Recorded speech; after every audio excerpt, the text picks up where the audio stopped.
poursuivre aujourd'hui, hein, bien-aimés, que nous allions poursuivre aujourd'hui, que Dieu vous bénisse.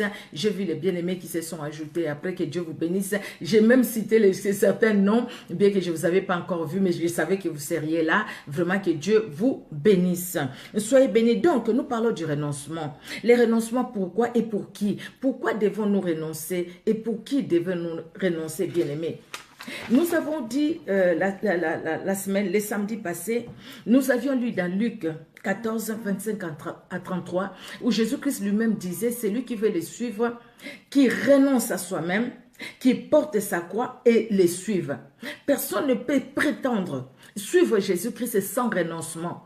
On ne peut pas prétendre suivre Jésus-Christ sans renoncement. Jésus-Christ a posé ça comme une première condition, un premier préalable. C'est-à-dire, celui qui veut me suivre, celui qui veut suivre Jésus, Jésus-Christ dit, tu dois d'abord renoncer. Parce qu'au fait, cette personne qui va suivre Jésus, cette personne avait une vie.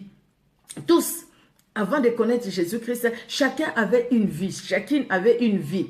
Maintenant, quand j'ai compris, quand j'ai entendu la parole de Dieu, je vais suivre Jésus-Christ. Jésus-Christ dit, tu veux me suivre, tu veux vraiment rester avec moi, vivre ma vie. Donc, tu dois d'abord renoncer. Tu renonces à ta vie, tu renonces à tes considérations, tu renonces à tout ce qui était intérêt pour toi. Maintenant, prends ta croix et suis-moi. C'est-à-dire, la vie que tu vas mener avec moi pour me suivre, ce n'est pas une vie où tu vas marcher comme si tu roulais, tu étais dans un avion, on te prend d'un endroit à un autre. Non, mais c'est un chemin où tu dois marcher avec tes pieds. Donc, tu as des efforts à faire. Et dans ces efforts, tu vas rencontrer des épines. Tu dois traverser ces épines et arriver jusque là où moi je suis. Tu traverseras des moments difficiles. Sur ta route, il y aura des gens qui vont t'injurier. Sur ta route, il y aura des gens qui vont te calomnier. Sur ta route, il y aura des gens qui parleront mal de toi, même quand tu n'auras rien fait. Mais eux, ils te haïront. Mais toi, tu dois porter cette croix. Tu dois porter cette croix. Ce n'est pas la croix avec le bois que tu vas faire. Non, mais c'est cette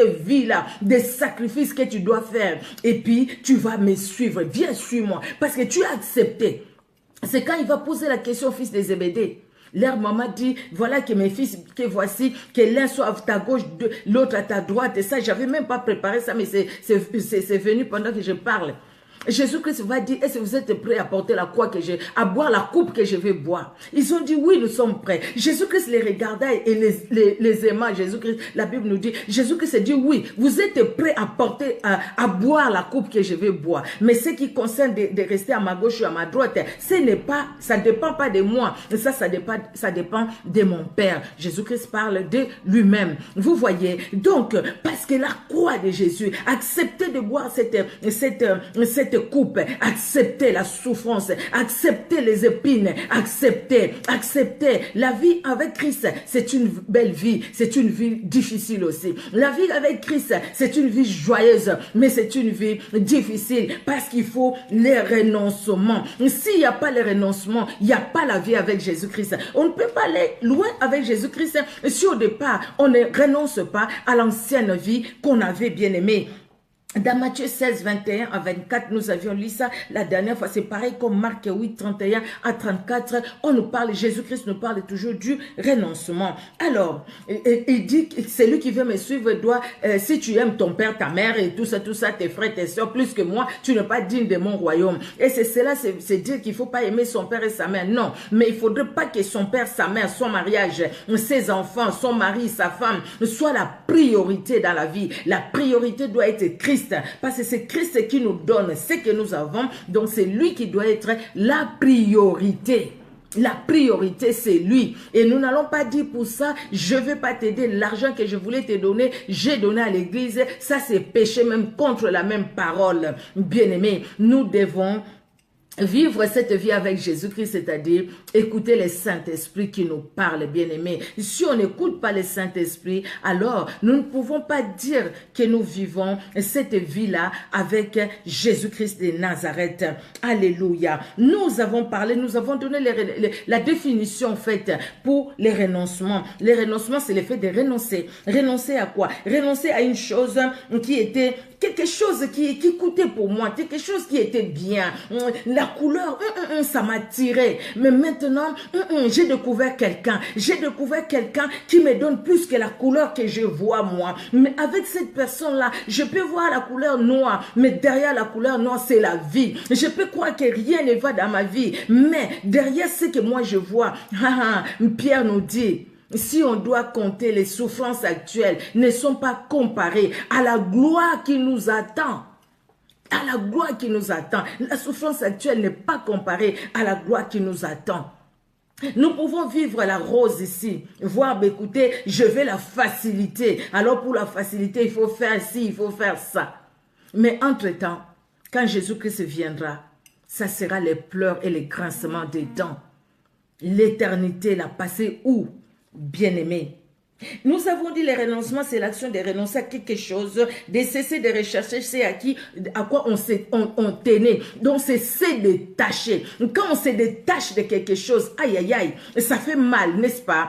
Tu étais attaché à quelque chose, tu étais attaché à ça, tu étais attaché à ta beauté, tu étais attaché à ton argent, tu étais attaché à ton travail, tu étais attaché à ceci, à cela. Maintenant, tu as compris Christ, tu as compris c'est lui que Christ est et ce que Christ est capable de faire dans ta vie. Tu t'es dit non, l'attachement là que j'avais, maintenant je dois me détacher pour m'attacher à Jésus-Christ. Maintenant ce détachement là, aïe aïe aïe, ça fait mal, ça fait mal, ça fait mal. Mais je me dis, je préfère souffrir, mais je vais m'attacher à Jésus-Christ. Tu étais attaché à l'impudicité, tu étais attaché à ton sexe, tu étais attaché à ça, tu étais attaché au fait de te vendre ton corps pour avoir l'argent. Maintenant que tu connais Jésus-Christ, tu dis non. Je ne vais plus vendre mon corps pour avoir l'argent. Je sais que Jésus-Christ est capable de me nourrir. Même si je manque à manger, je préfère encore boire que de l'eau. Je préfère boire de l'eau avec du sucre, avec du pain, que d'aller vendre mon corps. Donc, c'est me détacher, te détacher de cette ancienne vie pour t'attacher à une nouvelle vie. Alors, les détachements, c'est ça au fait les renoncements. C'est-à-dire, tu renonces à quelque chose que tu faisais, à une vie que tu vivais, maintenant pour t'attacher à la nouvelle vie. Alléluia. C'est l'action de se priver de toute satisfaction. Alléluia. L'action de se priver de toute satisfaction personnelle ou égoïste, de s'oublier même soi-même. S'oublier. Et s'oublier pourquoi? S'oublier pour gagner Christ. S'oublier pour gagner Christ. S'oublier pour vivre la vie de Christ. Bien-aimé. Alléluia, alléluia. Mais quel est le but? Pourquoi? Pourquoi parler du renoncement? Pourquoi devons-nous parler du renoncement? Et le renoncement, c'est dans la Bible. Nous avions lu des passages bien-aimés où la Bible parle vraiment du renoncement. Vous voyez. Mais pourquoi? Pourquoi les renoncements? Pourquoi étudier ces thèmes? C'est parce qu'au fait, dans la vie où nous sommes bien-aimés, nous sommes confrontés, nous butons au fait à certaines situations où nous devons prendre une décision, où nous devons faire un choix, où nous devons agir ou ne pas agir. Nous avons à choisir. Nous sommes devant une situation où tu dois trancher. Dois-je continuer ou pas? Dois-je m'arrêter ou avancer? Et dans tout ça, dans toutes ces situations nécessitent une décision, nécessite un choix à faire. Et parce que j'ai un choix à faire, dans les choix que j'ai faits, mais comment je vais faire ces choix? Des situations où je dois réfléchir, bien aimé. Ça, vraiment, je l'ai écrit tout de suite avant de commencer. J'ai senti ça dans mon cœur. Et dans la vie, ne pas agir dans la précipitation. Dans tout ce que nous faisons. Quand nous agissons dans la précipitation, des fois nous regrettons. Que ce soit dans les mariages, que ce soit dans tout. Des fois on agit dans la précipitation. Je vois quelqu'un, le cœur brûle. Il faut qu'on aille vite au mariage. Et une fois dans les mariages, c'est des pleurs. Ah, si je savais. Ah, si je savais. Et si je savais, à mon passe. Si je savais, souffre beaucoup. Si je savais, se dit, laissez-moi tranquille. C'était à vous de prendre la décision. Moi, je ne vous ai pas dit de faire ce que vous avez fait. Mais aujourd'hui, nous sommes là si je savais. Combien de fois nous disons si je savais? Mais si je savais, dis, écoutez, c'est parce que tu n'as pas voulu savoir. Parce que si tu avais voulu savoir, tu n'allais pas aujourd'hui parler de moi si je savais. Si je savais. C'est parce que nous agissons dans la précipitation. Nous devons réfléchir, mais réfléchir comment? Nous devons réfléchir à la lumière de la parole de Dieu, bien-aimé. C'est le but de cet enseignement. Réfléchir par rapport à la lumière de la parole de Dieu et renoncer à ses intérêts personnels, renoncer à tout ce qui est gain pour moi.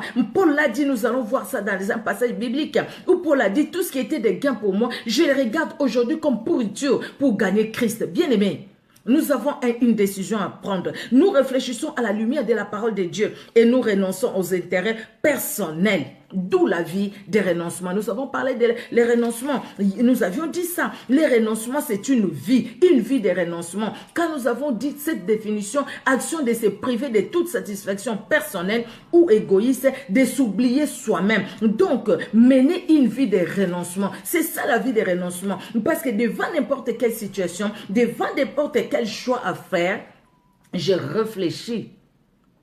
Dieu nous a dotés de l'intelligence. Ce n'est pas pour rien. C'est pas pour rien. Le Saint-Esprit nous parle, bien-aimés. Le Saint-Esprit nous parle. Mais ce n'est pas pour ça. C'est comme la Bible dit, les dons de prophète est soumis aux prophètes. Hein? Vous voyez? Donc, c'est comme quelqu'un qui a une parole de connaissance dans l'église. Pendant qu'une personne prie, il ne va pas arrêter cette personne-là de prier parce que lui, elle a reçu, lui ou elle a reçu une parole de la personne parce qu'elle a reçu une parole de connaissance. Il y a une personne qui prie, mais tu dois quand même avoir l'intelligence d'attendre. Tu attends que cette personne-là finisse de prier et puis tu donnes la parole de connaissance. Mais si l'autre est en train de prier, toi tu donnes directement la parole de connaissance, ça c'est du désordre. C'est-à-dire que tu ne pouvais pas maîtriser cette parole-là de connaissance. Non, l'esprit des prophètes est soumis au prophète. Donc, le Seigneur te donne une pensée, te donne une parole. Il y a des gens même, des fois il ne le dit pas et il va le dire après la prière. Peut-être il y a quelqu'un, tu vois pas, le Seigneur te montre quelqu'un peut-être qui est dans le désordre ou peut-être qu'il y a l'esprit des morts qui rôde tout autour de lui. Tu ne vas pas commencer à dire, le Seigneur m'a dit, il y a telle sœur, l'esprit des morts est là, l'esprit des morts est là. Quelle panique tu vas s'aimer dans l'église. C'est pourquoi tu dois réfléchir et savoir ce que tu fais. Bien-aimé. La vie du renoncement, parce que nous sommes dans cette situation, nous sommes dans des situations continuellement dans nos vies. Et nous devons renoncer à certaines choses pour s'attacher. Sinon alors, nous allons vivre un peu les bitotos, c'est-à-dire un peu les mélanges par-ci, par-là. Renoncer au mal, bien-aimé, pour faire du bien. Renoncer à la colère et à la place de la colère, privilégier le pardon. Renoncer aux mauvaises compagnies et privilégier même la séparation avec les mauvaises compagnies, les mauvais amis, Privilégier la séparation, c'est dire cet ami, mon ami, une amie ou un ami. Sa façon de parler, sa façon de se conduire, sa façon de me conseiller. Si je continue la relation avec telle personne, je pense qu'un jour, moi je risque de faire comme elle ou comme lui. Donc, je dois préférer nous séparer calmement que de rester dans ces amitiés-là et puis après de perdre la foi. La séparation au mensonge, choisir la vérité. La séparation à l'orgueil pour choisir l'humilité. La séparation à sa propre gloire pour choisir la gloire de Dieu. Voilà le pourquoi de cet enseignement sur les renoncements, bien-aimés.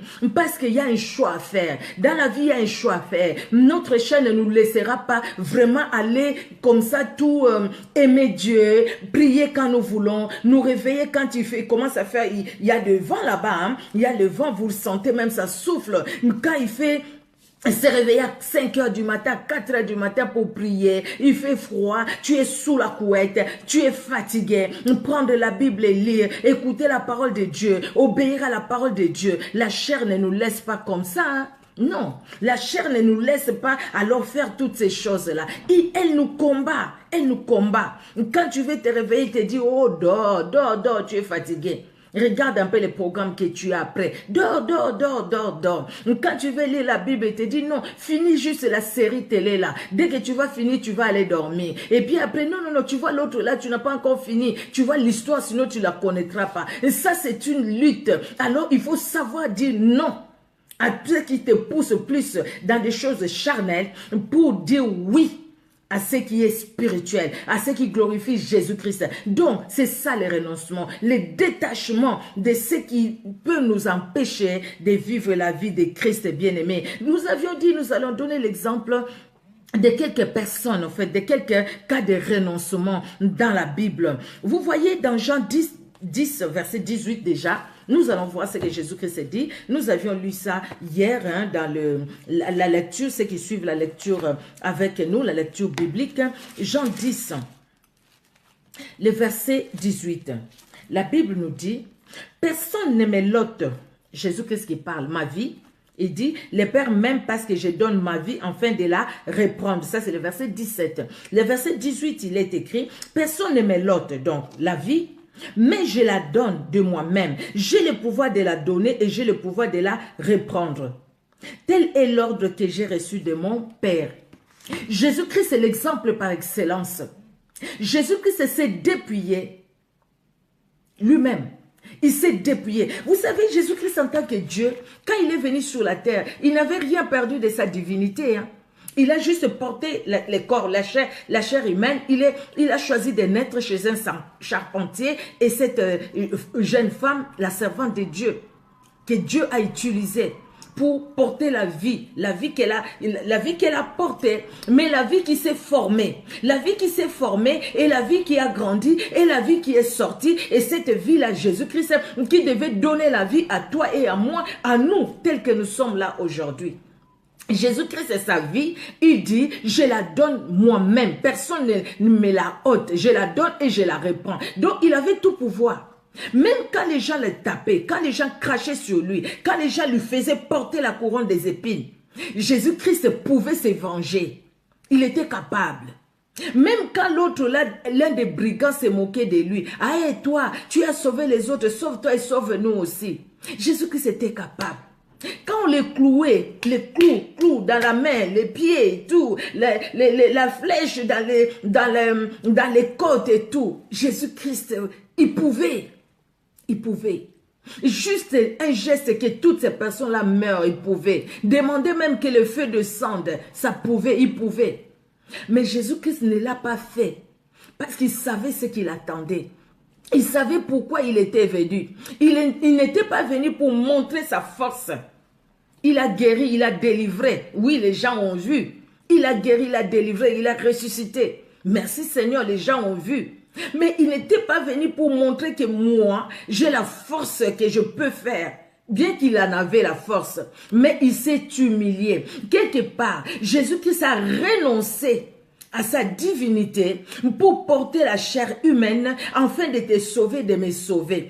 Quelque part, Jésus-Christ a renoncé à son pouvoir, à son autorité qu'il avait lui, pour accepter la couronne des épines, pour accepter les crachats, pour accepter les coups, pour accepter de porter ces bois qui pesaient, pour accepter d'aller même dans la tombe, d'aller dans la terre. Lui, le créateur de la terre, mais il a accepté de retourner dans la terre. Oh, gloire à Jésus-Christ. Et la terre même a tremblé. La terre a dit, celui-là c'est mon créateur. Moi, comment je peux retenir mon créateur? La terre a tremblé. Et Jésus-Christ est sorti du tombeau libre et vainqueur. Il est sorti du tombeau libre et vainqueur. Il s'est présenté à ses disciples. Il a même mangé avec eux.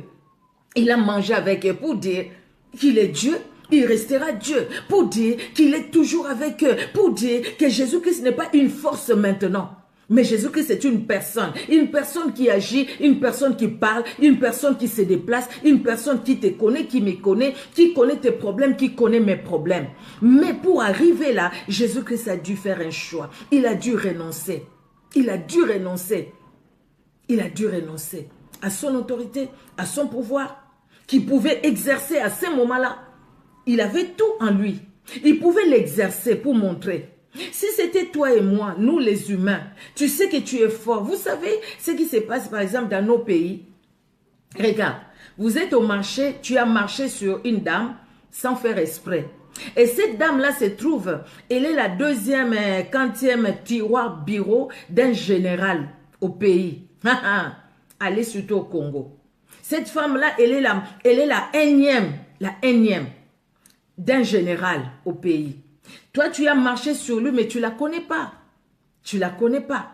Et puis, tu dis, ah, pardonne-moi. Elle a dit, mais pourquoi tu lui dis de te pardonner? Toi, tu me connais, moi, tu me connais, moi. Et nous aussi, comme on n'aime pas qu'on cherche à marcher sur nous, qu'est-ce qu'on va faire? On va parler aussi. Ah, mais je t'ai demandé pardon, qu'est-ce que tu crois, toi, qu'est-ce que tu crois? Et puis après, juste un coup de fil. Regarde comment les militaires sont venus. Et cette personne-là qui parlait, elle se met à genoux pour demander pardon. Ah non, je ne vais pas te pardonner, je vais te prouver. Tu verras.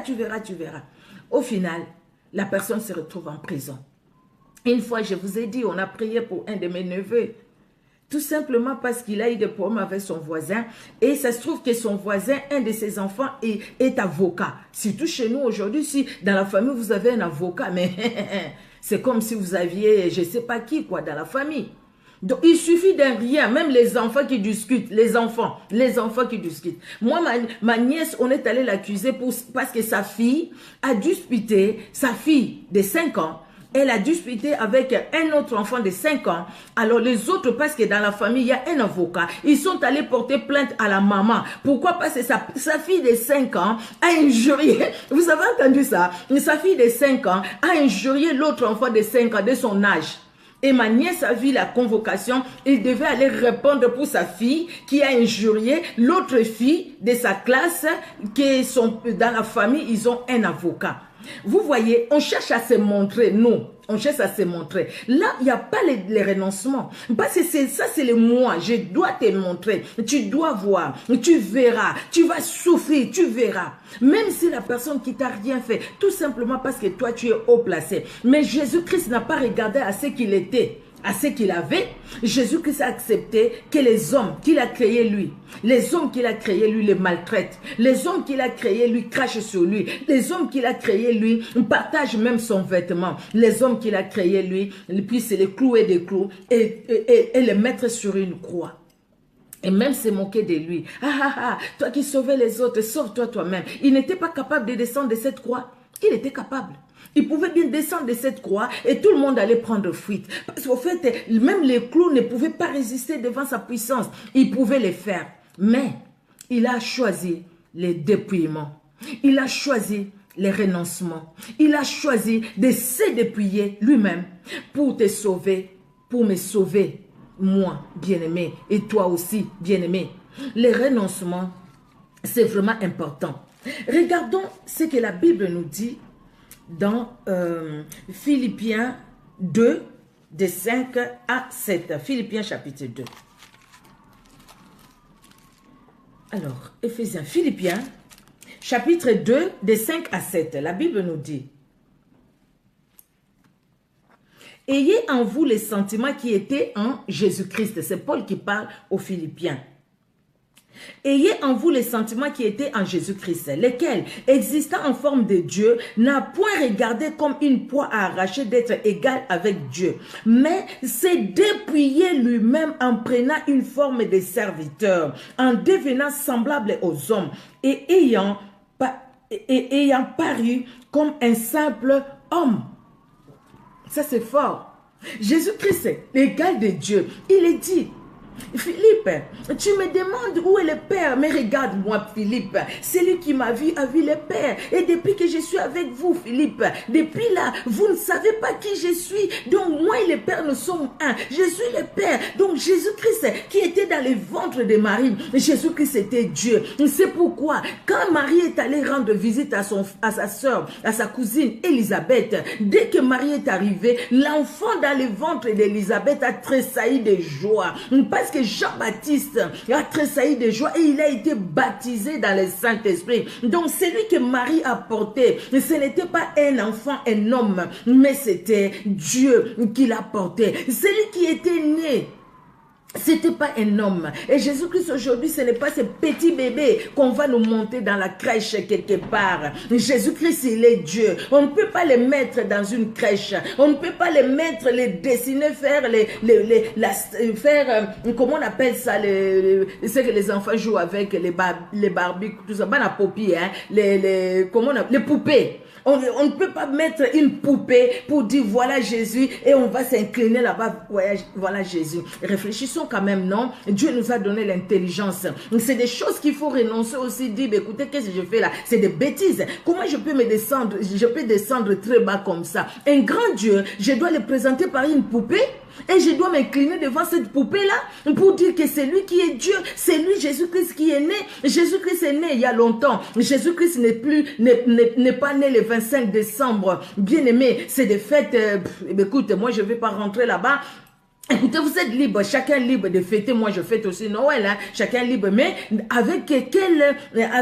comment je fête Noël? Comment je fête Noël? Je fête Noël comme, non, je vais m'incliner devant cette poupée qu'on va me mettre quelque part. Non, où je fête Noël pour commémorer et penser à ce qu'un jour, il y a quelqu'un qui est venu, qui est descendu du ciel, qui s'est dépouillé, qui a accepté de naître d'une femme et qui est venu pour me sauver.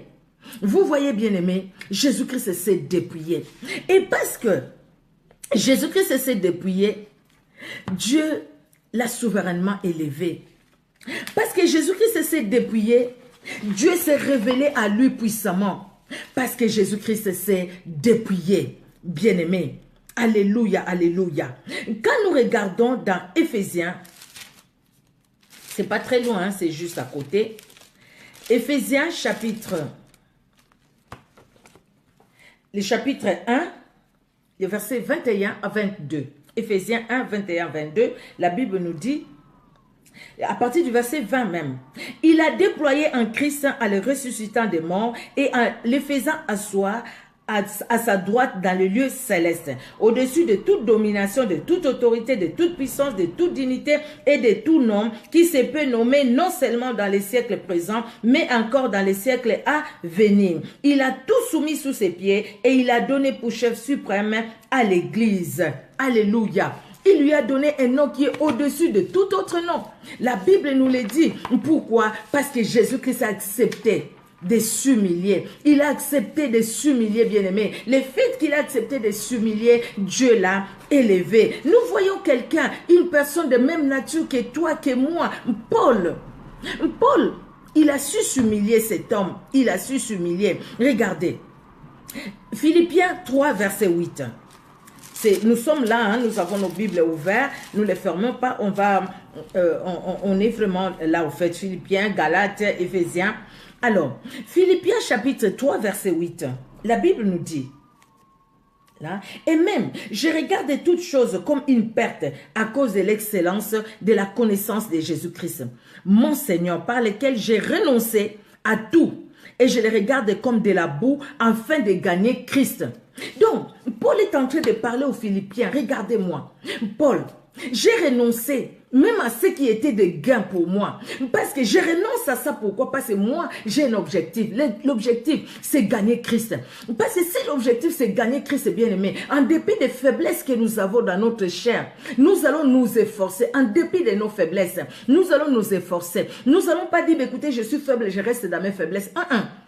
Au contraire, je vais dire, Seigneur, je suis faible, j'ai des faiblesses, mais aide-moi. Parce que de moi-même, je ne saurais pas. Parce que j'ai compris qui est Christ. Et quand nous avons compris qui est Christ, bien-aimé, que nous soyons dans la joie, que nous soyons dans des pleurs, dans n'importe quelle situation, bien-aimé, tout autour de nous, nous allons voir. Nous ne serons pas chrétiens tout simplement quand nous sommes dans la joie, mais quand nous avons un problème, nous changeons de visage, nous changeons la façon de parler. Tout le monde voit, tout le monde lit au travers de notre visage que nous avons un problème. Ça, c'est quelle vie chrétienne? C'est quelle vie chrétienne, ça? C'est quelle vie chrétienne? Quand on a des problèmes, on se fâche contre tout le monde. Ne me parlez pas, j'ai mes problèmes. Ne me parlez pas, tu sais comment je souffre. Ne me parlez pas, moi j'ai mes problèmes. Mais tes problèmes, c'est tes problèmes parce que tu dis déjà que ce sont tes problèmes. Donc, ce sont tes problèmes. Celui qui dit que, écoutez, c'est pas mes problèmes, il va dire, je traverse par des moments difficiles, mais je sais que Dieu agit. Je traverse par des moments difficiles. Je suis en train de traverser les vallées de Baca, la vallée de l'ombre de la mort. Mais je sais que même dans la vallée de l'ombre de la mort, Jésus-Christ est avec moi, il sera avec moi. Ce ne sont pas mes problèmes, je ne me l'approprie pas. Mais ce sont des problèmes qui sont arrivés et qui vont passer. Ils sont passagers, ils sont passés juste parce qu'ils se sont trompés un peu d'adresse. Ou c'est le Seigneur qui permet que ces problèmes-là passent. dans ma vie parce qu'il sait qu'il va me donner la capacité de surmonter ces problèmes-là. On ne va pas se fâcher contre tout le monde parce qu'on traverse des situations difficiles. Tu les traverses pour qui? C'est qui a voulu que tu puisses traverser ça? Et même si ce sont des personnes mal intentionnées qui sont derrière ces problèmes, mais tu ne vas pas te fâcher envers tout le monde. Non, et quand même un visage qui sourit quand même. Il ne faut pas fermer le visage devant tout le monde. Elle n'aime pas que tout le monde dise elle ne va pas bien. Elle a vraiment des problèmes, ça se voit, ça se sent. Ah, tu as des problèmes. Ah non, ah ben si, ça se voit que tu as des problèmes. Non, quand même. Comment nous allons témoigner? Jésus-Christ de Nazareth, Paul a compris cela. Paul dit non, non, non, non, non. Moi, je garde ce qui était de gain pour moi. Je le regarde aujourd'hui comme pourriture, pourvu que je puisse gagner Christ. Donc, je renonce. Il dit, j'ai renoncé à tout. À tout. J'ai renoncé à tout. À tout. C'est-à-dire, j'ai renoncé au mensonge. J'ai renoncé au fait d'arrêter les chrétiens et de les présenter auprès des souverains sacrificateurs pour les tuer. Donc, j'ai renoncé au meurtre, j'ai renoncé à ci, j'ai renoncé à ça, à tout ce qu'il y avait dans sa vie. Il dit qu'il a tout renoncé. Et lui, il est allé même plus loin, plus loin, plus loin. Il a même renoncé à se marier. Il a dit qu'il va rester comme ça pour passer tout son temps à servir Jésus-Christ. Et le Seigneur lui a fait de grandes révélations. Malgré toutes ces révélations-là, Paul est resté Paul. Il est resté celui qui devait suivre Christ. Celui qui avait un but dans sa vie, c'est atteindre un but dans sa vie, c'est gagner Christ. C'est vivre l'éternité avec Jésus-Christ de Nazareth. C'était ça le but de sa vie, bien-aimé. Le but de la vie de Paul. Alléluia, alléluia, alléluia. Alors, dans Galates chapitre 2, verset 20. Qu'est-ce que la Bible nous dit? Galates, c'est pas très loin, c'est juste à côté.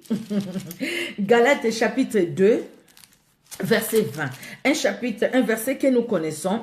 La Bible nous dit, c'est Paul qui dit, j'ai été crucifié avec Christ. Et si je vis, ce n'est plus moi qui vis, c'est Christ qui vit en moi. Si je vis maintenant dans la chair, je vis dans la foi au Fils de Dieu, qui m'a aimé, qui s'est livré lui-même pour moi. Il dit, j'ai été crucifié avec Christ. Donc, c'est-à-dire, je me suis dépouillé et renoncé à tout ce qui était contraire à la croix de Jésus-Christ, à tout ce qui était contraire à la vie de Christ, à tout ce qui était contraire à la gloire de Christ, tout ce qui dans ma vie n'était pas pour la gloire de Christ. J'ai dit niet, j'ai mis une croix, j'ai dit non, je ne veux plus rester dans ça, je renonce parce que ma vie, dit Paul, ma vie c'est Christ, c'est Christ. Si je vis, ce n'est plus moi qui vis, mais c'est Christ qui vit sa vie en moi, parce qu'au fait Paul a compris que sa vie ne dépendait plus de lui, parce que de lui-même il a renoncé même à lui-même, vous comprenez? Paul a renoncé même, quand il dit j'ai renoncé à tout, dans Philippiens 3:8, il a renoncé même à lui-même, il a renoncé à ses intérêts, il a renoncé même à ses besoins personnels pour gagner Christ, à tout ce qui était, quand sa bouche voulait injurier, il dit ça c'est le passé, ça c'est les Saul, c'est Saul de Tarse, non ça c'est pas Paul, maintenant ma bouche c'est pour la gloire de Dieu. Quand son âme, son cœur a des mauvaises pensées, il dit ça c'est Saul de Tarse, maintenant moi Paul, mon cœur c'est pour la gloire de Jésus-Christ. Quand ses mains voulaient toucher le mal, ça c'est Saul de Tarse qui a arrêté, qui a mené. Non, non, non, maintenant mes mains c'est pour la gloire de Dieu. Quand ses pieds voulaient aller vers le mal, il dit ça c'est Saul de Tarse. Maintenant, moi Paul, mes pieds, c'est pour la gloire de Dieu. Amen. Bien-aimés, c'est possible. Nous pouvons arriver à ce point-là, malgré nos difficultés, malgré les faiblesses de notre corps. Paul n'était plus Paul. Il était Paul, il avait la chair comme toi et moi. Il avait aussi des besoins, mais il luttait. C'était un combat. Il luttait. Entre les injures, les moqueries et tout, et les désirs même de la chair, il luttait aussi pour gagner Christ. Amen. Nous avons cette femme Ruth. Nous n'allons pas lire, on a beaucoup lu Ruth chapitre 1, de 15 à 18. Nous connaissons l'histoire de Ruth. Ruth a dû renoncer. Ruth a renoncé à sa famille. Elle a renoncé à sa patrie. Elle a renoncé à ses coutumes. Elle a renoncé à ses dieux. Elle a renoncé à ça. Elle a renoncé à même au mariage mondain. Elle a vraiment... Ruth a renoncé à ça. Et pourtant, c'était une étrangère. C'était une Moabite. C'était quelqu'un qui était né sous la malédiction, sous l'inceste, sous son ancêtre, c'est l'ancêtre incestueux. Hein? Moab, l'enfant de l'autre, une de ses filles. C'était l'inceste, cet enfant. Donc, toute cette génération-là était sous la malédiction. Sous la malédiction. C'était les parents qui ont fait des alliances là-bas dans leur inceste, et c'était les enfants qui souffraient dans l'inceste, et donc du coup, ils croyaient même pas au vrai Dieu, et ils croyaient à d'autres dieux. Ils avaient leur Dieu, mais Ruth a dû renoncer. Quand il va dire à Naomi, là où tu mourras, je mourrai. Ton Dieu sera mon Dieu, ton peuple sera mon peuple. C'est pas un renoncement ça. Quelque part, elle a même renoncé à sa jeunesse. Elle était jeune. Elle pouvait bien se marier. Orpa a compris. Orpa s'est dit, cette vieille, elle a raison. Cette mémé, elle a raison. Même si elle était jeune, elle pouvait avoir d'autres enfants. Je vais attendre jusqu'à quand? Et puis là, elle peut même pas avoir des enfants. C'est impossible qu'elle ait encore d'autres enfants. Et moi, Orpa, je vais aller là-bas. Qu'est-ce que je vais aller faire? Je vais aller tourner mes doigts. Ah non, non, non, non, non. Moi, je préfère retourner parce que dans ma patrie, il y a des jeunes comme moi. Et je vais vivre ma vie ici, je serai bien, je vais me marier, et puis je vais vivre, je vais retourner vers mes dieux. Naomi leur a dit, retournez vers vos dieux. Retournez dans vos familles, dans vos coutumes, dans vos traditions. Mais Ruth dit, non, non, non, non, non, Naomi, ne me pousse pas à retourner dans ce que j'ai vomi. Moi, j'ai épousé, ou la personne qui m'a épousé est israélite, il est juif. Donc, quelque part pour moi, Ruth, j'ai compris que moi, Ruth, je n'appartiens plus à la coutume moabite. Je n'appartiens plus à la tradition moabite. Je n'appartiens plus à ça. Donc, moi, j'appartiens maintenant à la coutume juive. Moi, j'appartiens maintenant à ce peuple hébreu. Je vais te suivre, Naomi. Et la Bible nous dit, le verset 15, je pense, la Bible nous dit, quand Naomi va trouver que Ruth insiste sur ça, Naomi va accepter. Naomi ne va plus insister et il va accepter de partir avec Ruth. Et parce que Ruth a renoncé, regardez, aujourd'hui, elle est citée dans la lignée de la naissance de Jésus-Christ, la naissance charnelle. Elle est citée. Pourquoi? Parce qu'elle a accepté de renoncer à sa coutume, à sa tradition. C'est pourquoi, bien aimé, si on ne renonce pas aux coutumes, aux traditions, on ne peut pas s'attacher à Dieu. Vous voyez, il y a des coutumes où l'aîné doit se marier avant la cadette ou la deuxième. Si tu es deuxième, il y a un mari qui vient pour t'épouser, tu dis, selon la coutume, ça ne peut pas se faire. Vous voyez avec Laban, selon la coutume, ça ne peut pas se faire. La deuxième, la cadette ne peut pas se marier avant l'aîné. C'est pourquoi on t'a donné Léa. D'abord Léa, et puis après viendra Rachel, parce que c'est la coutume. C'est la coutume ici, c'est la coutume. Il y a beaucoup de coutumes chez nous, surtout nous les Africains. Beaucoup de coutumes, même à l'Europe de l'Est et tout ça, il y a des coutumes. Dans la coutume, ah non, non, non, toi tu es la plus jeune, tu peux pas te marier avant ta grande sœur. Donc, il y a quelqu'un qui vient pour t'épouser, l'homme vraiment que Dieu a envoyé, tu dis, ah non, non, non, moi d'abord c'est la coutume, il faut que ma sœur se marie d'abord. Et si ta sœur ne se marie pas, si le mariage n'était pas pour ta grande sœur, donc toi aussi tu vas rester comme ça sans te marier. Vous voyez? Et cette coutume qui dit, quand tu as ton salaire, tu es l'aîné ou je ne sais pas la quantième, dès que tu as ton salaire, tu dois t'incliner, tu dois aller t'agenouiller devant ta mère, devant ton père, devant ta grand-mère. Et pour, après, il va prendre la noix de cola qu'elle va mettre dans la bouche. Et puis, que Dieu te bénisse, sois béni. Et même, ils ne parlent même pas de Dieu. Ils vont appeler les noms des ancêtres déjà morts, pour qu'ils puissent veiller sur toi. Et toi, tu es là, tu dis Amen. Ils invoquent les noms des ancêtres morts pour veiller sur toi, pour veiller sur ton travail, pour garder ton travail. Et surtout quand tu deviens directeur quelque part, surtout quand tu deviens ministre ou vice-ministre. Et puis, ils vont te faire ça ils vont invoquer les ancêtres qui sont morts. Ils vont invoquer tel père, tel oncle, telle tante, tel, pour veiller sur toi. Et toi, tu dis, oui, Amen, Amen, Amen. Tu sais, quand tu dis Amen, tu signes un pacte. Tu signes un pacte et tu acceptes à ce que les morts te conduisent, afin que les morts puissent être avec toi. Et puis tu diras, je vis tel, je vis tel, je vis tel, je vis tel. Vous voyez, ça, ce sont des coutumes qu'il faut refuser. Il y a des coutumes bien aimées. Il y a des gens qui acceptent. Ah non, tu veux voyager, viens d'abord. Tu vas passer sous les pieds de ton oncle ou de ta tante, hein, ou de ton grand-père, de ta grand-mère. Tu vas passer sous ses pieds. Tu passes. Allez, passe encore. Et puis, ils vont commencer à chanter ou à prononcer des paroles. Quelle malédiction! Tu te mets dans une situation compliquée. Tu te maudis toi-même. Arrêtons un peu avec ces coutumes-là qui ne sont que de la sorcellerie. Ça, c'est terrible. Toi, tu vas à l'église, mais entre-temps, à côté, tu es vraiment collé à tes coutumes comme si pas possible, quoi. Vous voyez ça? Ça, c'est des choses qu'il faut renoncer. Il faut renoncer aussi à ça. Ruth a accepté de renoncer à sa coutume et à sa tradition pour s'attacher. On ne peut pas s'attacher si on ne renonce pas. Jésus-Christ l'a dit, renoncez d'abord. Porte ta croix et suis-moi. Renonce d'abord, bien-aimé. Vous voyez, il y a des choses, oui, l'ignorance tue ma mire Nangwala. L'ignorance tue.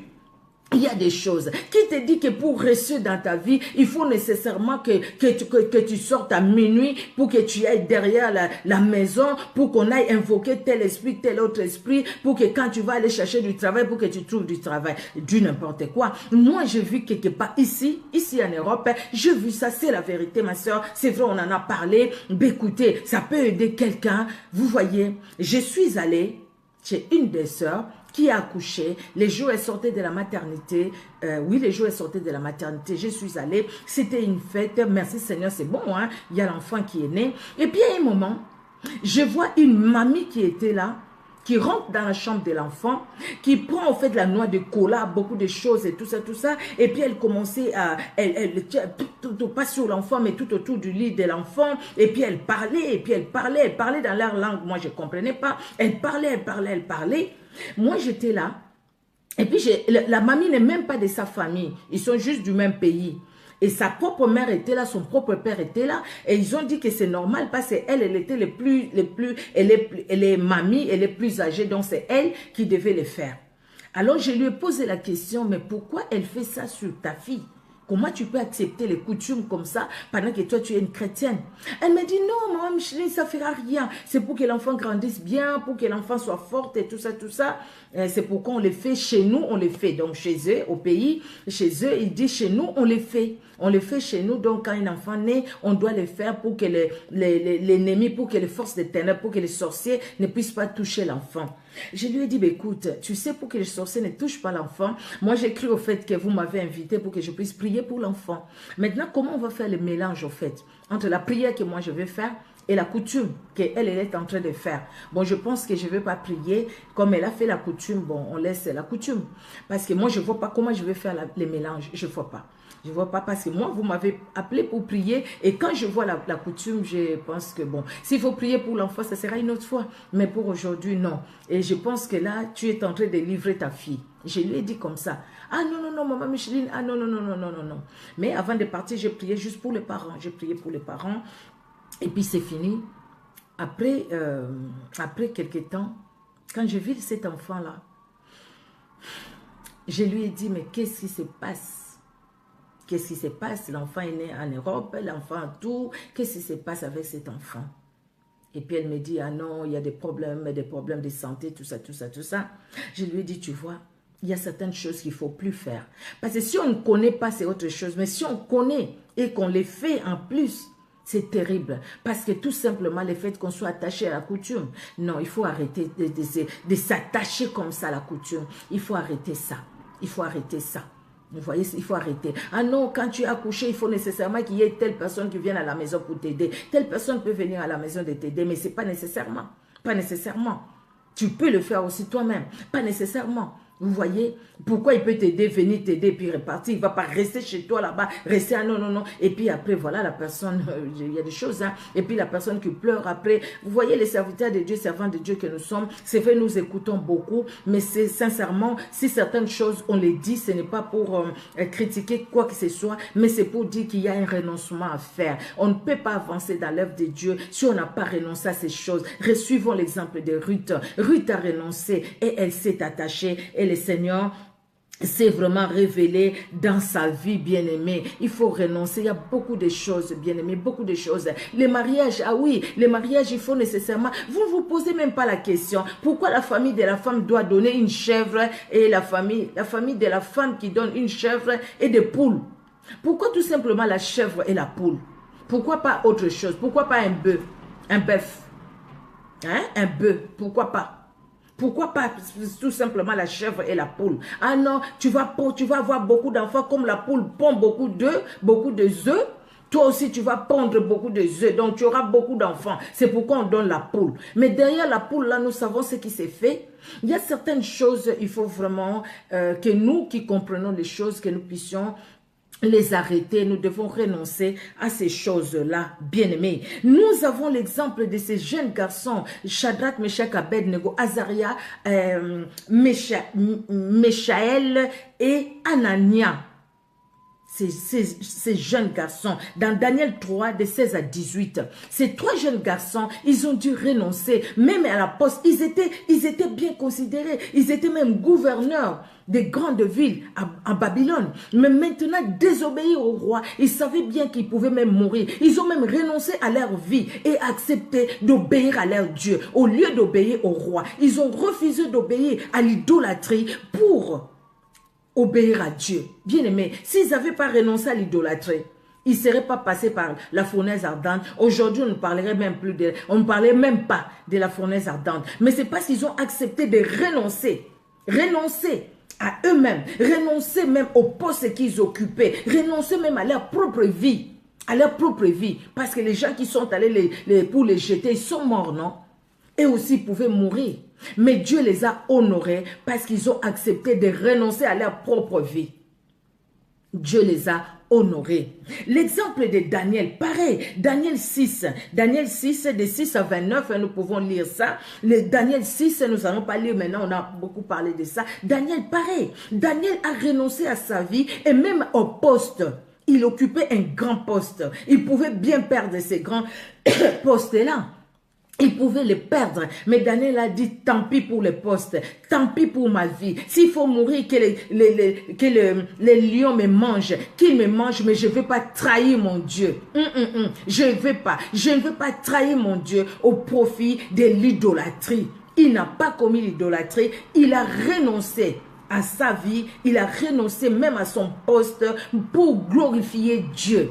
Il pouvait dire, à cause de mon poste, je l'ai fait. Combien de personnes qui sont allées voir les magiciens et tout ça, aller signer des pactes démoniaques à cause du poste? Parce qu'il occupe un grand poste, on lui dit pour ce poste-là, si tu veux rester, voilà ce qu'il faut faire. Et même s'il est chrétien, il fait ce qu'on lui demande de faire, tout simplement parce qu'il ne veut pas renoncer à son poste, il ne veut pas perdre son poste. Vous voyez, le fait qu'il ne veut pas perdre son poste, donc il va accepter n'importe quoi. Il va accepter tout ce qu'il peut accepter. Tout simplement pour rester à son poste, pour garder son poste. Vous voyez comment le renoncement est important, bien-aimé, dans nos vies. Faire du bien malgré les accusations des hommes. Pierre et les autres, même Pierre et les autres, les disciples, ils ont dû renoncer même à leur travail. Ils ont dû renoncer. Pierre a renoncé, Jacques et Jean, le fils de Zébédée. Ils ont renoncé à leur travail de pêcheur. Ils ont suivi Jésus. Il y a Matthieu qui a renoncé à son travail comme Lévi, comme péager pour suivre Jésus-Christ. Ils ont dû renoncer, bien-aimés, à leur propre vie aussi pour suivre Jésus-Christ. Cela ne veut pas dire qu'aujourd'hui, si tu travailles au bureau, il ne faut pas que tu travailles pour suivre Jésus. Non. Dans nos pays, nous savons quelqu'un qui a temps plein, il est à temps plein. Mais ici, combien nous voyons nos pasteurs travailler? Merci Seigneur, c'est une bonne chose, hein, parce qu'il faut les faire. Vous voyez, mais ces renoncements, ça concerne plus ce qui nous empêche de vivre la vie avec Dieu, bien-aimé. Alors, qu'est-ce que les renoncements impliquent? Les renoncements impliquent quoi, bien-aimé? Qu'est-ce que les renoncements? Oui, nous avons parlé des renoncements, mais les renoncements impliquent quoi? Les renoncements impliquent la prise de conscience. Bien aimé, s'il n'y a pas la prise de conscience, on ne va pas renoncer. Si Ruth, si elle n'avait pas pris conscience de ce que Naomi était, Ruth allait retourner comme Orpa. Aujourd'hui, on ne parlerait même pas de l'histoire de Ruth. Ça allait se limiter là-bas, peut-être même pas. Si on parle de l'histoire de Ruth, c'est parce que Ruth a dû renoncer. C'est pourquoi on a commencé l'histoire et on nous parle aussi de Orpa. Et c'était fini comme ça pour Orpa. Mais Ruth, elle a compris qui était Naomi et qui était le Dieu de Naomi. Si on n'a pas pris conscience, bien aimé, que là je suis en train de me perdre. Si je continue dans cette voie, je vais tout droit au mur. Je vais tout droit dans un trou noir. Je dois renoncer à ça. Si je continue dans cette vie, même quand tu voles, même les simples papiers au bureau, si tu continues dans cette voie, et s'il y a une caméra de surveillance qui est mise, on va t'arrêter en train de voler. Mais maintenant, qu'est-ce que tu vas dire? Tu vas demander pardon. Comme des caméras de surveillance qu'on a vu par-ci, par-là, des émissions qu'on nous a montrées. Cette caissière, après qui prenait l'argent, qui mettait dans son sac, et puis il fermait la caisse et puis elle partait. Les patrons trouvaient que non, il y a quelque chose qui ne va pas. Il y a beaucoup de pertes. Il a mis les caméras de surveillance, mais la caissière ne savait pas. Ces jours-là, elle mettait l'argent et tout était mis à nu. Vous voyez? Mais pourquoi? Nous avons une grande caméra, le Saint-Esprit, qui nous garde et regarde, qui nous voit et qui nous connaît. Bien-aimé, c'est pourquoi nous devons renoncer. S'il n'y a pas une prise de conscience, si je sais ce que je suis, tu sais ce que tu es, bien-aimé, tu vas dire non à certaines sollicitations du diable. Quand le diable viendra te solliciter, en quoi que ce soit, nous solliciter, en quoi que ce soit, nous allons dire non à cela. Nous allons dire non à ce que la chair peut nous présenter, au désir même de la chair. Nous ne pouvons pas dire que c'est plus fort que nous. Qu'est-ce qui est plus fort que nous, bien-aimés? Qu'est-ce qui est plus fort que toi? Qu'est-ce qui est plus fort que moi? Qu'est-ce qui est plus fort que le Saint-Esprit qui est en nous? Oui, par notre chair, oui, c'est plus fort que nous dans la chair. C'est vrai. C'est vrai. Dans la chair, c'est plus fort que nous. Dans notre chair, oui, il y a des choses qui sont plus fortes que nous, oui. Mais maintenant, je parle de nous avec le Saint-Esprit. Qu'est-ce qui est plus fort? Parce que rien n'est plus fort que le Saint-Esprit. Le Saint-Esprit est Dieu. Donc, rien n'est plus fort que le Saint-Esprit. Parce que rien n'est plus fort que le Saint-Esprit. Donc, la situation où nous sommes, la situation dans laquelle nous nous trouvons, nous pouvons les surmonter. Nous pouvons les surmonter. Nous ne pouvons pas dire, aïe, aïe, aïe, je suis tombé dans l'impudicité parce que c'était plus fort que moi. Non, c'est parce que quelque part tu l'as voulu. Aïe, aïe, aïe, je suis tombé dans le vol parce que c'était plus fort que moi. C'était pas plus fort que toi. C'est parce que quelque part, il y a eu ton moi aussi qui a voulu ça. Parce que quand tu luttais là avec ces désirs, tu pouvais t'élever et dire, non, non, non, je refuse. Je refuse. Le Seigneur, donne-moi la force. Saint-Esprit, donne-moi la force. Parce que tu vois, moi-même, je n'arrive pas. Le Saint-Esprit nous donnerait la force. Connaître son identité. Jésus-Christ connaissait qui il était. C'est pourquoi il n'a pas déployé, il n'a pas demandé à ce que l'armée céleste descende pour consumer, détruire les personnes qui les clouaient à la croix. Parce qu'il savait ce qu'il était et il savait la mission qu'il est venu faire. Paul savait, il a compris qu'il était devenu en Christ. C'est pourquoi il a dit, si je vis, ce n'est plus moi qui vis, c'est Christ qui vit sa vie en moi. Shadrach, Meshach, Abednego, Azaria de leur vrai nom, Michaël et Anania, ils savaient ce qu'ils étaient. Ils n'étaient pas n'importe qui. C'était un peuple mis à part pour Dieu. Donc, ils ne pouvaient pas se trahir pour ça. Il y en avait d'autres aussi qui étaient là, qui se sont trahis. Mais eux, ils ont compris leur identité. Daniel, pareil, il a compris son identité. C'est comme les disciples qui ont suivi Jésus-Christ, à part Judas, qui n'a pas compris son identité et qui est allé se perdre lui-même. Vous voyez, bien-aimés. Mais si nous comprenons notre identité, nous allons agir en fonction de notre identité, n'est-ce pas? Nous allons agir en fonction de ce que nous sommes, en fonction de ce que nous sommes, bien-aimés. Alléluia. Nous devons avoir la volonté. Si on n'a pas la volonté, on ne fait rien. Si on n'a pas la volonté de faire quelque chose, vous le voyez, non. Et si on n'a pas la volonté de se lever, vous pouvez rester dans votre lit, vous pouvez rester toute la journée dans le lit parce que vous ne voulez pas vous lever.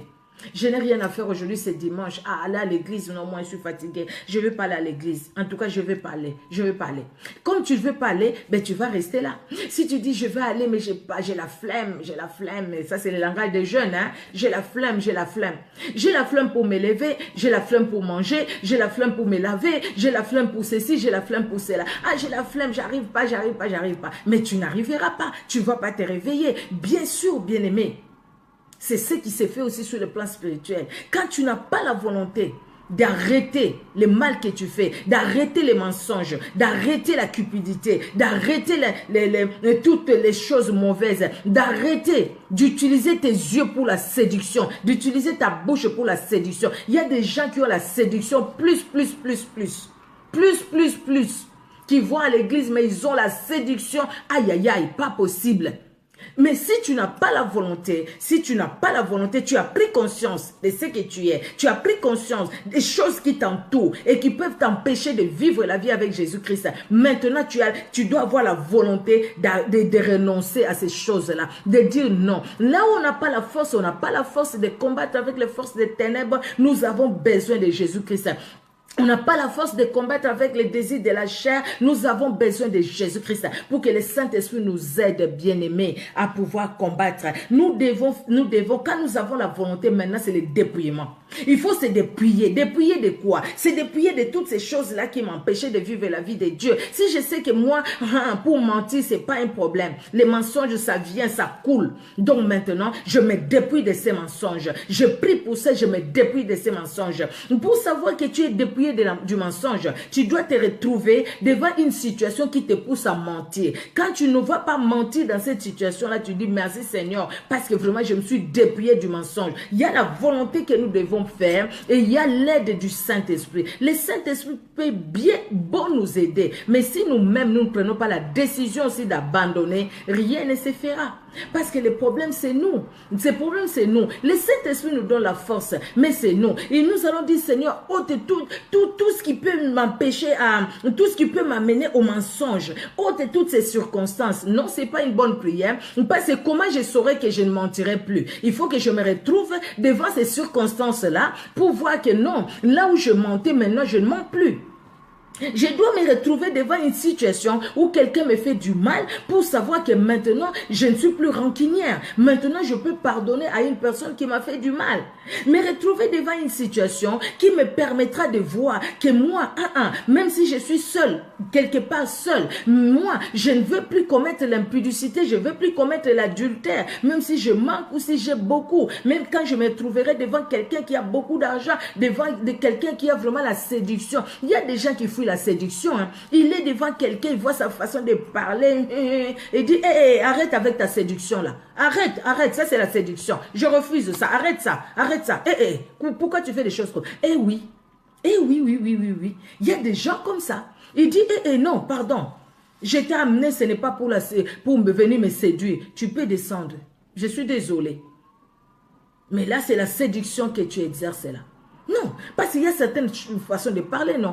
Bon, imaginez, nous sommes là devant, je suis là. Vous savez, le Seigneur a dit, l'exemple du renoncement.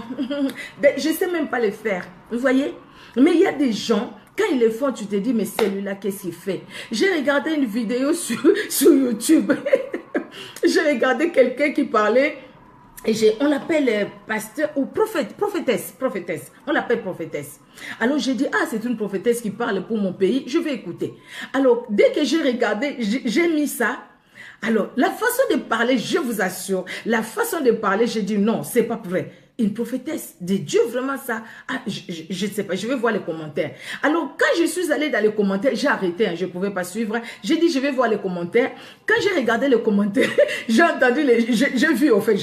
vu les gens qui disaient, pasteur, tu l'as encore invité, elle. Mais c'est pas possible. Il y a une autre qui dit, on t'aime beaucoup, pasteur, tu es vraiment un serviteur de Dieu. Mais il ne faut plus inviter cette femme. Regarde comment elle parle, même ses yeux, mon Dieu, ses yeux. Moi, j'ai dit, mais c'est pas possible. Et quand j'ai lu les commentaires, j'ai compris qu'il y avait des enfants de Dieu qui ont suivi, peut-être qui ont remarqué comme moi, parce que tous les commentaires que j'ai vus là-bas, les gens, non, pasteur, on te suit beaucoup, mais si tu continues à inviter cette femme, on va plus te suivre. Regarde sa façon de parler, regarde ses regards, regarde ses yeux. Je ne sais pas s'il avait mis quoi elle avait mis quoi dans ses yeux. Oh mon Dieu. Donc, voilà certaines choses, on les voit tout simplement, on les voit tout de suite, quoi. Vous voyez. Mais il faut les dépouillements, bien aimé, j'étais en train de parler du dépouillement, il faut se dépouiller. Même si on se dit, non, moi c'est dans ma nature, dans ta nature, tu as mis peut-être des lentilles, c'est pas grave, il y a des lentilles pour voir et tout ça et tout. Mais des gens, des fois, qui mettent des lentilles juste pour attirer. Quand tu vois ses yeux, c'est comme un animal, en fait, c'est plus comme un homme, une personne humaine, c'est comme un animal. Il y a des gens, des fois quand ils marchent, c'est comme si c'est un serpent qui marche. marche. Vous avez déjà vu des gens comme ça. C'est comme un serpent qui marche. Vous savez, Dieu nous ouvre les yeux de foi.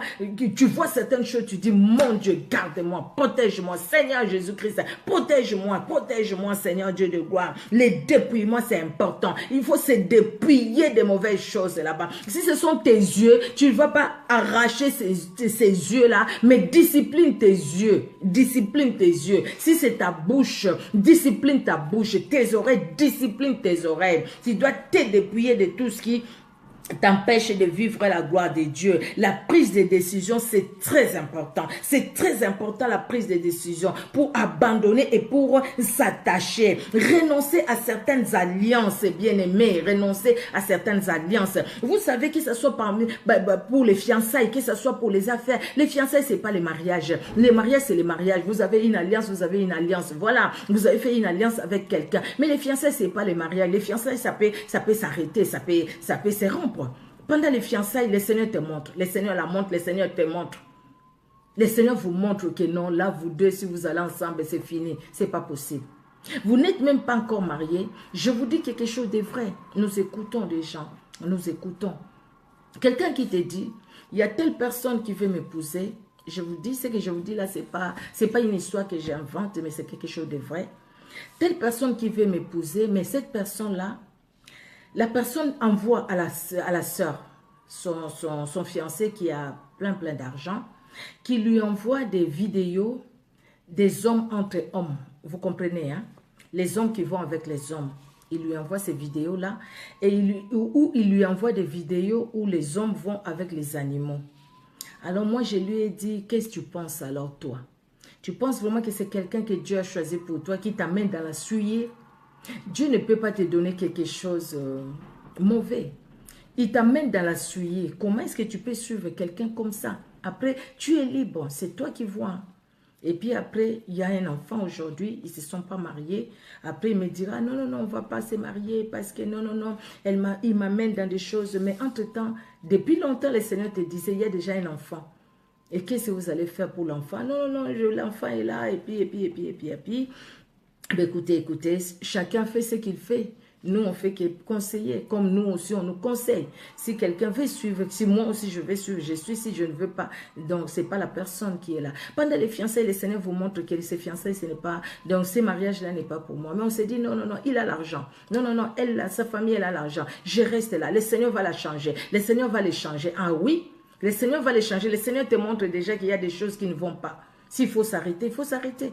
Il ne faut pas dire que mon cœur est déjà attaché. Mon cœur est déjà attaché. Mais tu peux discipliner aussi ton cœur. Tu peux le discipliner, bien-aimé. Nous pouvons renoncer. Nous pouvons renoncer à certaines relations. Renoncer à certaines amitiés, je l'ai dit. Renoncer. Il y a des amitiés qui ne sont pas bonnes, qui ne sont pas productives. Des amitiés non improductives. Des amitiés souillées. Des amitiés de souillés, des amitiés qui nous amènent dans la perdition au lieu de nous donner la vie. Il faut renoncer à ces amitiés-là. La prise de conscience, je l'ai dit, regardez ce que Paul dit. Dans 1 Corinthiens, chapitre 6, verset 12. Et je vais lire la version Semeur. J'ai beaucoup aimé cette version. Vous pouvez lire dans la version que vous avez. 1 Corinthiens, chapitre 6, verset 12. La Bible dit, version Semeur, tout m'est permis, certes, mais tout n'est pas bon pour moi. Tout m'est permis, c'est vrai, mais je ne veux pas me placer sous un esclavage quelconque. Je ne veux pas laisser que des amitiés me mettent sous un esclavage.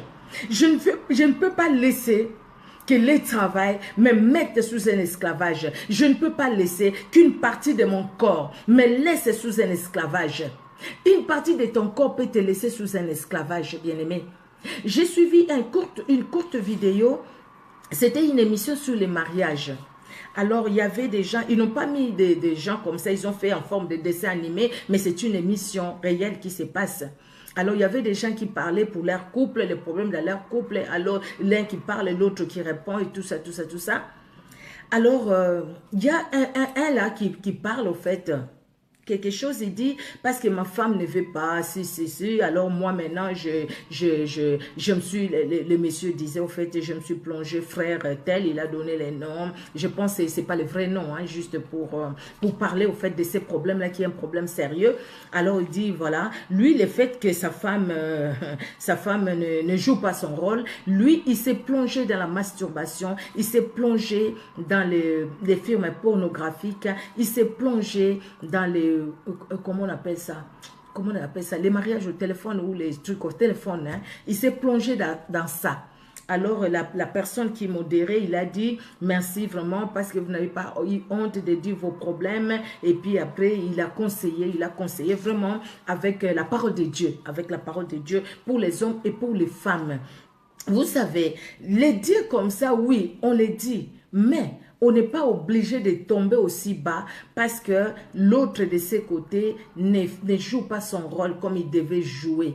Nous avons à prier et à parler. Le dialogue, c'est très important parce que devant Dieu, nous n'allons pas accuser l'autre. Chacun va rendre compte de ce qu'il fait et de ce qu'il est devant Dieu. Donc, tout m'est permis, certes, mais tout n'est pas bon pour moi. Je ne peux pas tout faire.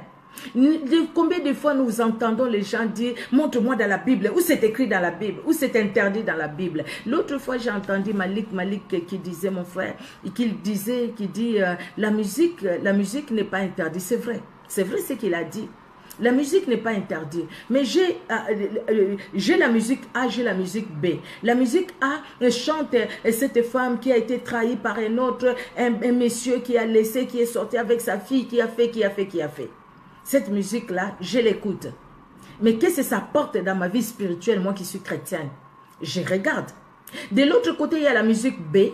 Cette musique B me parle de la gloire de Dieu. Jésus-Christ qui est mort, Jésus-Christ qui est ressuscité. Ah, toi qui as des problèmes, Jésus-Christ est capable de répondre. Jésus-Christ c'est Jésus-Christ. Je balance maintenant. Donc, on ne m'interdit pas d'écouter cette musique-là. Mais je l'écoute pourquoi? Si je l'écoute, est-ce que ça m'aide dans ma foi ou ça ne m'aide pas? Quand je regarde maintenant que ça ne m'aide pas dans ma foi, donc je renonce à l'écouter. Tout simplement.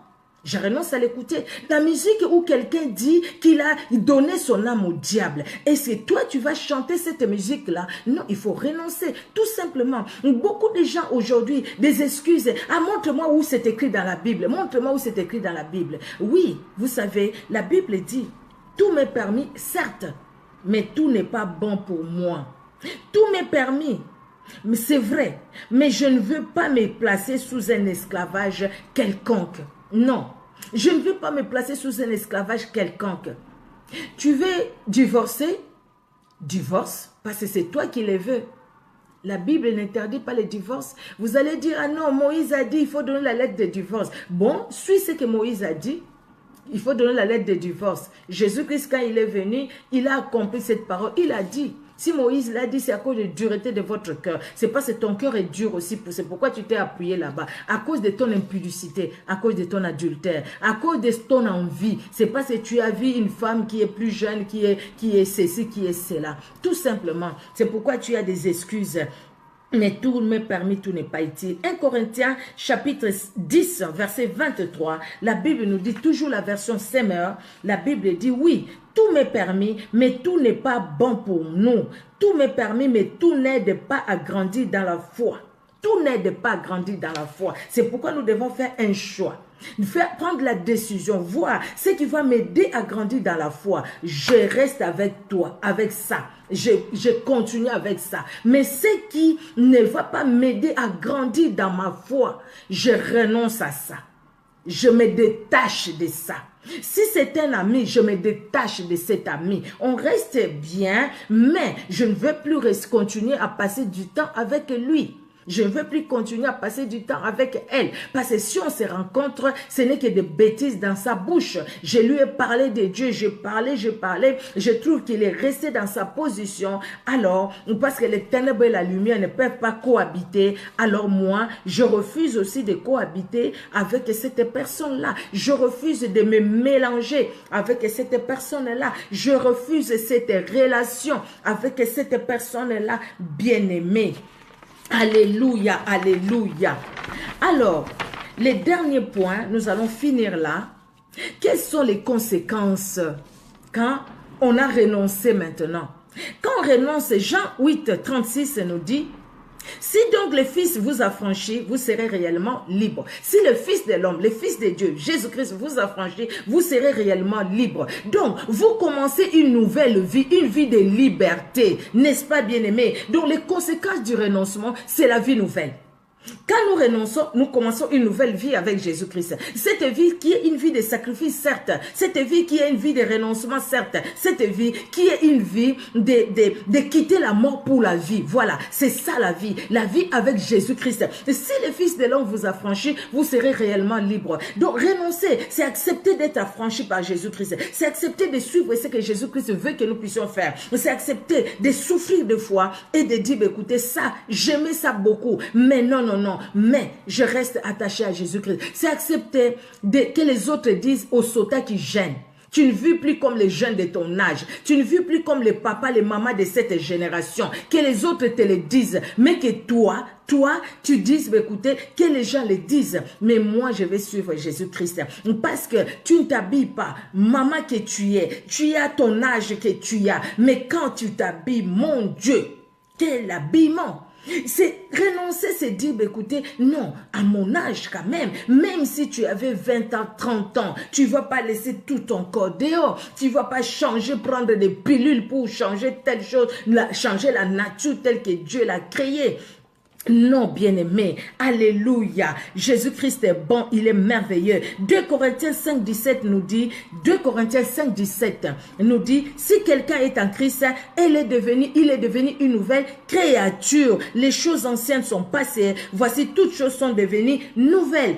Toutes choses sont devenues nouvelles en Jésus-Christ. Parce que Actes 4, 12 nous dit, il n'y a de salut qu'en Jésus-Christ. Il n'y a pas un autre nom qui peut nous donner le salut, sinon que Jésus-Christ et Jésus-Christ de Nazareth. Alléluia. Jésus-Christ et Jésus-Christ de Nazareth. Galates 2, 20, nous avions lu ça où Paul dit, si je vis, ce n'est plus moi qui vis ma vie, c'est Christ qui vit sa vie en moi. Accepter, c'est ça la nouvelle vie. La nouvelle vie où c'est Christ qui est glorifié. La nouvelle vie où c'est Christ qui est élevé. La nouvelle vie où c'est Christ qui est vie. La nouvelle vie où c'est les intérêts du royaume des cieux que nous cherchons et que nous recherchons. Cette nouvelle vie, bien-aimé, la nouvelle vie, après le renoncement, c'est la nouvelle vie avec Jésus-Christ de Nazareth. Alors, Philippiens 2, 8 à 9, nous avions lu comment Dieu a souverainement élevé Jésus-Christ de Nazareth. Alors, nous allons lire un verset, nous allons lire dans 2 Corinthiens. Je regarde au fait s'il n'y a pas un passage que j'ai bien surligné, ça j'ai lu. Ok, c'est bon. Alors, 2 Corinthiens. Alors, 2 Corinthiens. Ouais.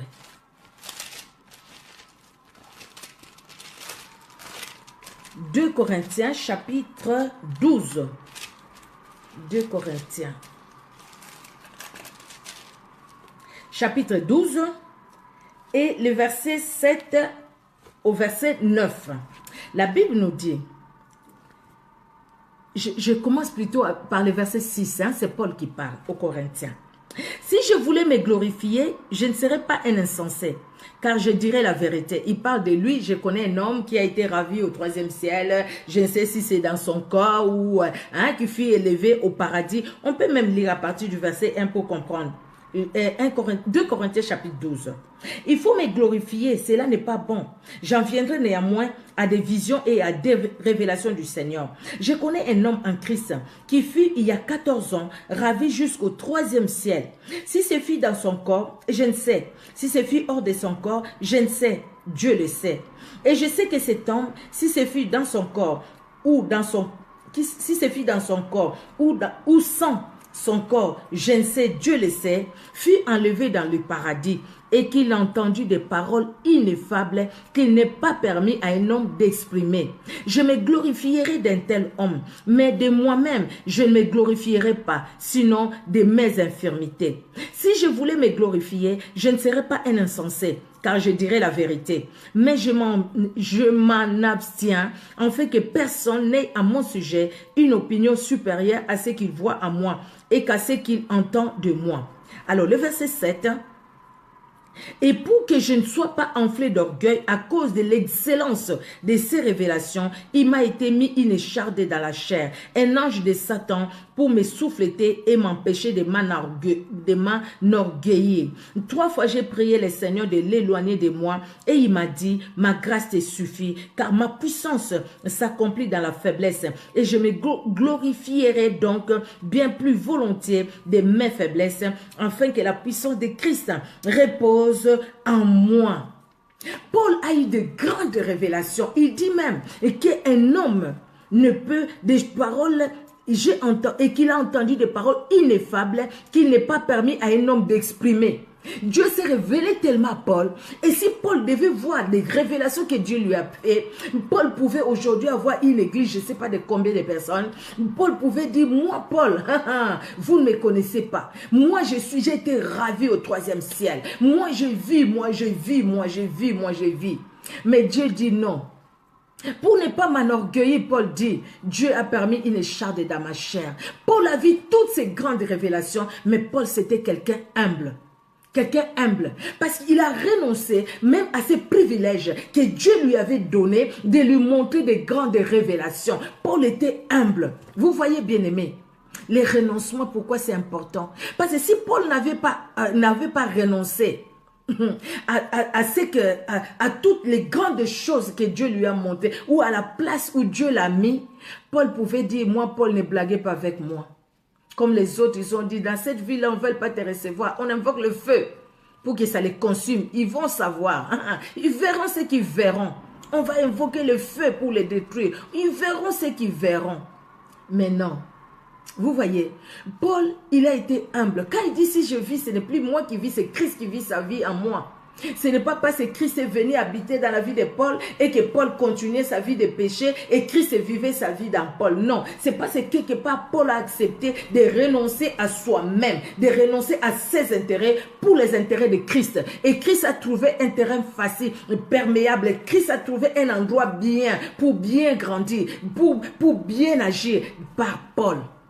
C'est pourquoi même un habit que Paul a porté, les gens pouvaient prendre un mouchoir, les mouchoirs comme ça, les poser sur le corps de Paul et aller chasser des démons avec. Mais il faudrait que ces personnes-là soient aussi dans le Seigneur, sinon le fils de Séva, qui ne connaissait pas Jésus-Christ. On te chasse au nom de Jésus que Paul prêche. Paul, on les connaît, Jésus, on les connaît. Et vous, qui êtes-vous? Vous voyez, c'est parce que ces gens-là connaissaient, ils savaient. Paul, même Pierre, l'ombre de Pierre, même l'ombre de Pierre guérissait les malades. Mais ce n'est pas des gens qui se sont orgueillis à cause de ça. Les renoncements, c'est important. Aujourd'hui, c'est que nous vivons, nous voyons l'orgueil. Nous voyons, ah, moi, le Seigneur m'a montré, moi, le Seigneur agit, moi, le Seigneur fait, moi, le Seigneur fait. Avec les réseaux sociaux, maintenant, on montre tous les films où les gens tombent, où les gens font ceci, font cela. Et maintenant, la gloire revient à qui? Que nous ne le voulions pas, la gloire nous revient. La gloire nous revient. Parce qu'après, on parle de qui? On parle de nous, non? Vous avez vu, Maman Micheline? Vous avez vu? Ah, vous avez vu, vous avez vu, vous avez vu. J'ai suivi la vidéo. Vous avez vu, vous avez vu, vous avez vu. Que la gloire revienne à Jésus-Christ. Nous devons renoncer à notre moi. Nous devons renoncer à notre orgueil. Nous devons renoncer à tout ce qui nous fait, nous fait donner la première place. La première place, nous la donnons à Jésus-Christ de Nazareth. Amen, amen. Nous allons prier, bien-aimés. Que Dieu, dans son amour, nous aide. Que Dieu nous aide vraiment dans sa bonté. Une vie nouvelle où l'on vit, non pas pour soi-même, mais pour Jésus-Christ de Nazareth. Êtes-nous prêts? Êtes-vous prêts? Suis-je prêt? Sommes-nous prêts à vivre cette nouvelle vie après un renoncement? La nouvelle vie où ce n'est plus nous qui allons compter, mais c'est Jésus-Christ qui va compter. Où ce n'est plus nos intérêts que nous allons mettre au premier plan, mais ça sera les intérêts du royaume des cieux. Où ça ne sera pas nos priorités à nous, mais ça sera Jésus-Christ qui sera la priorité. Jésus-Christ et Jésus-Christ seul. Nous allons prier. Tu es Dieu, papa, tu es Dieu. Mon âme bénit l'Éternel. Merci Seigneur Jésus-Christ, parce que de Dieu qui tu étais, Dieu que tu étais, que tu es, Tu t'es pas mis à cette place-là pour dire, voilà, je suis Dieu, je plane sur l'air. Mais Jésus-Christ, tu es venu, tu as accepté de naître d'une femme. Tu as accepté de naître, Seigneur Dieu de gloire, dans un endroit où vraiment, même un pauvre ne pouvait pas naître là.